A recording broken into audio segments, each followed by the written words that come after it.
विशाल ने कांपते हाथों से बाइक रोकी। सामने वही बोर्ड था, हरगन खेड़ी।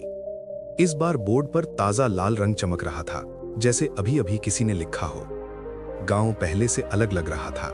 कुछ घरों में हल्की पीली रोशनी जल रही थी। हवा में धुएं और जली हुई लकड़ी की गंध थी। हेमंत, विशाल ने पूरी ताकत से पुकारा। अचानक पीछे से धीमी आवाज आई। इतनी जल्दी भूल गए मुझे? विशाल ने मुड़कर देखा। वो हेमंत था, लेकिन कुछ बदल चुका था। उसका चेहरा पीला पड़ चुका था, आंखें पूरी तरह काली थीं, होंठों पर अजीब सी मुस्कान थी। तुम जिंदा हो? विशाल उसकी ओर बढ़ा। हेमंत हल्का सा हंसा, एक ठंडी खाली हंसी। जिंदा? उसने धीमे से कहा।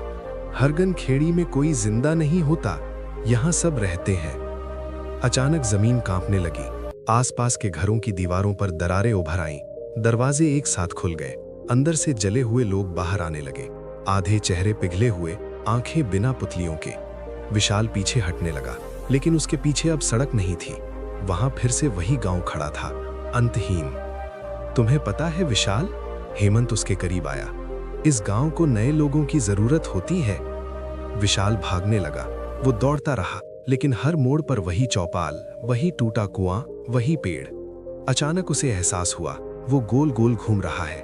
ठंडी उंगलियां उसके कंधे पर आकर टिक गईं। अब तुम भी हमारे हो, विशाल चीखा, लेकिन आवाज बाहर नहीं निकली। अगली सुबह शहर में एक और खबर फैली।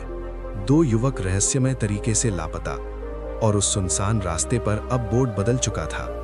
हरगन खेड़ी, अब हम 3 हैं। रात होते ही राहगीरों को कभी कभी सड़क किनारे 3 परछाइयां दिखती हैं। एक की आंखें काली हैं, दूसरे की मुस्कान जमी हुई है, और तीसरा नए मेहमान का इंतजार कर रहा है। कहते हैं अगर कभी आपको रात में कोई आवाज सुनाई दे, क्या तुम हरगन खेड़ी चलोगे?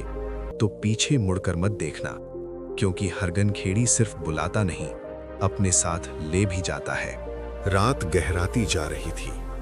अब उस सुनसान सड़क पर सिर्फ परछाइयां ही नहीं दिखती थीं, बल्कि कभी-कभी धीमी आवाज में बातचीत भी सुनाई देती थी। एक ट्रक ड्राइवर ने कसम खाकर बताया कि उसने सड़क किनारे 3 लोगों को खड़े देखा। वे उसे हाथ देकर रोक रहे थे।